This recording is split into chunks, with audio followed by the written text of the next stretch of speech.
Remember when everyone was told that the Twin Towers came down because two planes crashed into them? And then they saw Building 7. All right, now we need to learn some very basic, indisputable science. There is a big difference between entry wounds and exit wounds, literally.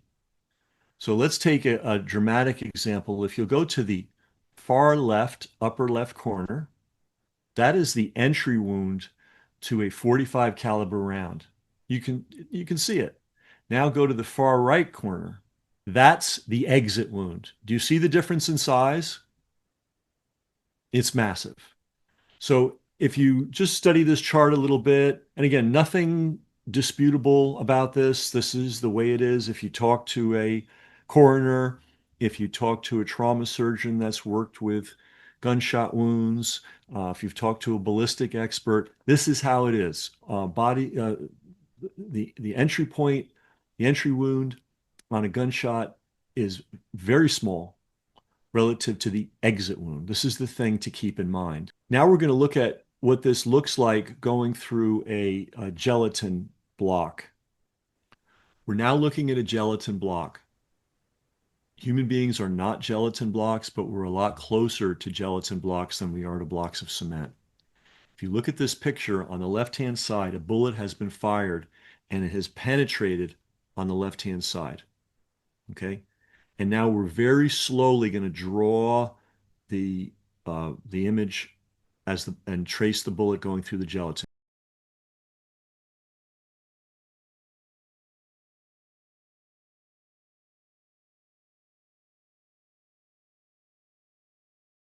Now watch the right hand corner. Watch the right hand corner as the bullet comes out. It's quite large and it gets larger and larger and larger.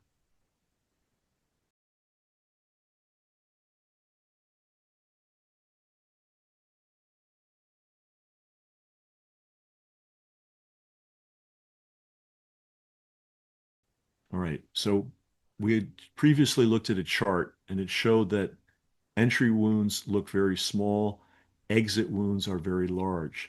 This is confirmed by looking at this gelatin block. Look at the left-hand side. The entry wound is actually closing itself up. The explosive force comes out the exit side, the exit wound side. Let's show that one more time just so everybody can see it.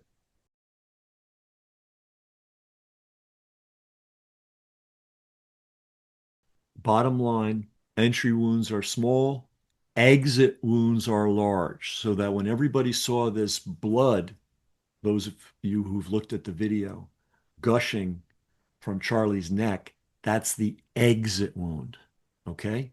That's the exit wound. So let's go through this frame by frame with Charlie. We're not going to show the bloody part, but you have to see this or you're never going to understand what happened.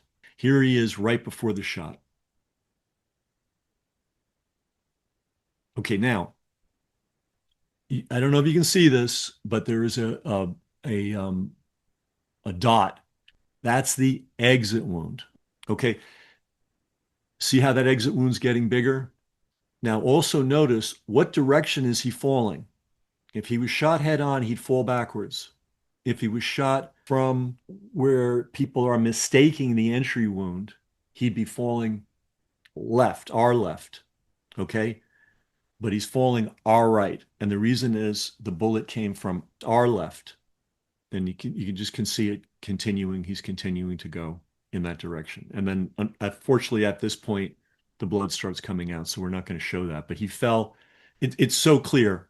If you push somebody from that side, they're going to fall to the other side. That is the exit wound. That is not the entry wound. And we know that because we've seen the chart. This is ballistics ABC. This is everyone who's um, done an autopsy, everybody that's done trauma surgery that involves gunshot wounds. This is indisputable. The entry wound is small. It's the exit wound that's large. All right, now let's go to the map and let's show what the problem is for the narrative. Okay, just like building 7, right? They told us that somebody was roughly in the location of number one on this chart. The problem with that is that you can't, I hope it's clear to everybody that Charlie was shot on the, wherever you see that hole, he was shot on the other side. Where exactly, we don't know because bullets do not travel a straight line once they penetrate the body. They can do any kind of crazy thing you can imagine. So it's very hard to know exactly, um, but we clearly know what the exit wound was. It is impossible. It is physically impossible. It is building seven impossible for someone to create that wound shooting from location one.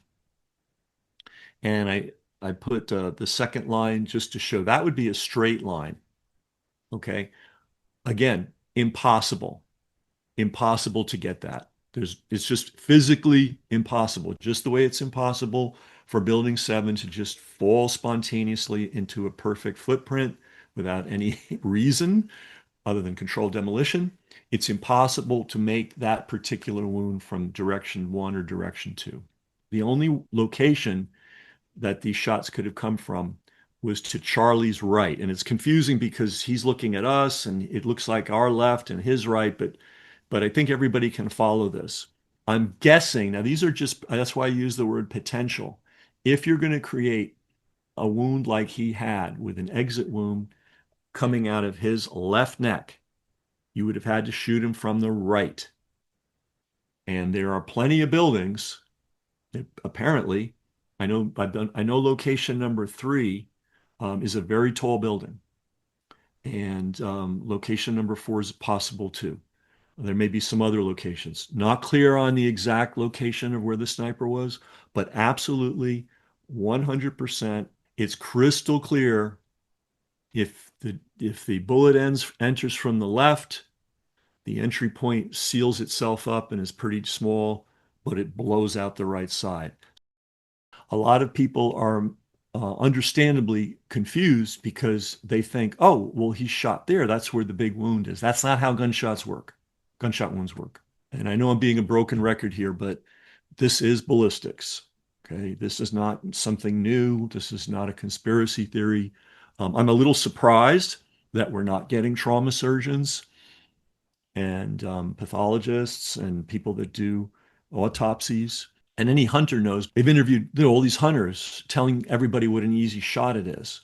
Okay, well, they should have also asked those hunters, hey, Mr. Hunter, when you've shot a deer, how easy is it to find the entry wound? And the answer is it's really hard.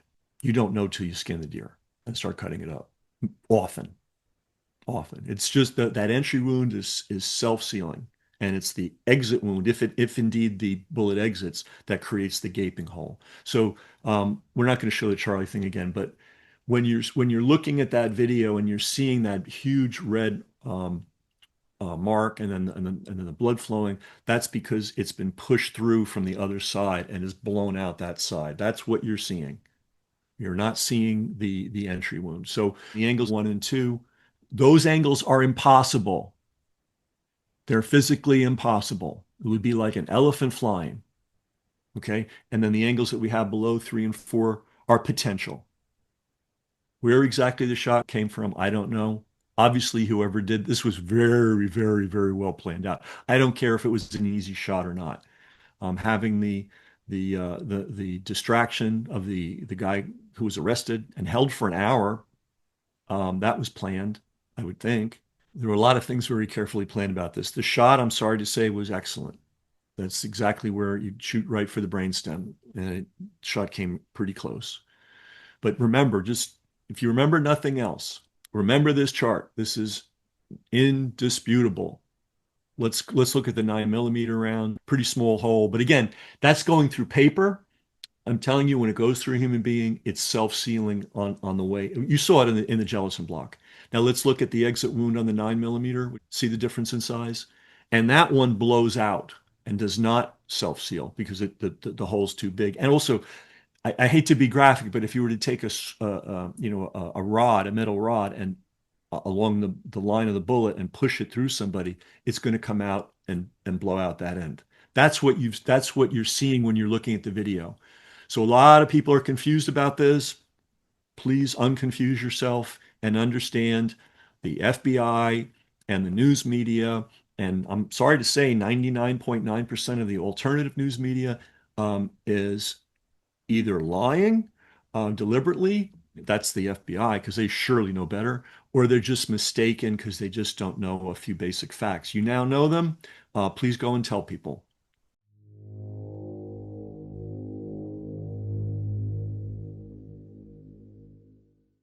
Brass Check TV, free to you, not free to us.